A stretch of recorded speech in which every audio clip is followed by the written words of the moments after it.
देखिए, ये दंडधावन कुंड आचार्य मंदिर तकरीबन 1000 साल प्राचीन विष्णु प्रकाशाचार्य द्वारा स्थापित यह स्थान है।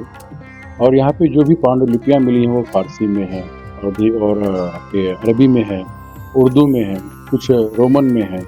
अब वो किस लिपि में लिखी हैं, ये जब आपके भारत सरकार से जो लोग आए थे वो उसका जब हिंदी रूपांतरण कराएंगे तो कन्फर्म होगा। बाकी उसमें कुछ 12वीं शताब्दी की हैं, 13वीं की भी हैं, कुछ 14वीं 15वीं की हैं और 17वीं शताब्दी की हैं और 19वीं शताब्दी की हैं। तो ऐसी बहुत सारी पांडुलिपियाँ आपके स्थान पे दंडधावन कुंड पे मिली हैं। तकरीबन ये 5000 के आसपास ये जो इनकी संख्या है। तो ये तभी पूर्ण होगा जब ये आकर के इसका हिंदी रूपांतरण हो। देखिए, ज़्यादातर ये जो लिपियाँ हैं ये कुछ हुक्मनामे हैं और शहंशाह हिंद की तरफ से जो ज़मीन दी गई स्थान को उसमें है। अयोध्या में जो मंदिर बसाए गए हैं दंडधावन कुंड की तरफ से उनकी है। कुछ अयोध्या को लेकर के जो और चीज़ें हैं उसकी हैं। तो तथाकथित कहा जाए तो ये अयोध्या का एक पूरा इतिहास है, प्राचीन इतिहास। लमसम सारी जो है वो भोजपत्र पे हैं, कुछ ताम्रपत्र पे थी। तो जब अंग्रेज यहाँ से जाने लगे तो उन्होंने भोजपत्र पे करके और उसको ताम्रपत्र खुद लिखे।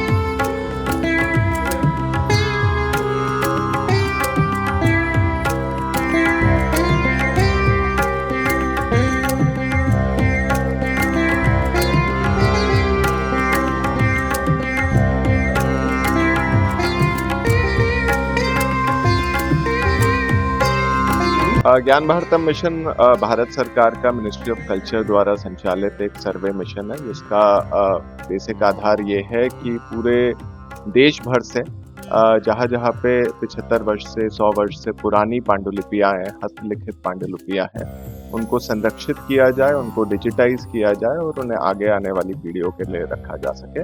इसी क्रम में जनपद अयोध्या के अंदर भी हम लोगों के द्वारा अलग अलग स्थानों पे, अलग अलग मंदिर मठों में पांडुलिपियों का सर्वेक्षण किया जा रहा है। हमारी टीम ने अभी तक 2 लाख से अधिक पांडुलिपियों का की अभी तक असेसमेंट किया है अलग अलग मंदिरों और मठ आश्रमों में।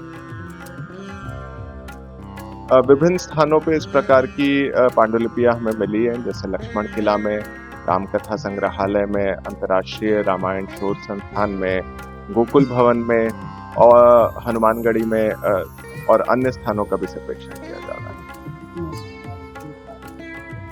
ये विभिन्न भाषाओं में, कुछ हिंदी में मिली है, कुछ संस्कृत में मिली है, अलग अलग जगहों पे उर्दू में भी मिल रही है। तो हम उन सभी को असेस करके डिजिटाइज करा रहे हैं।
है।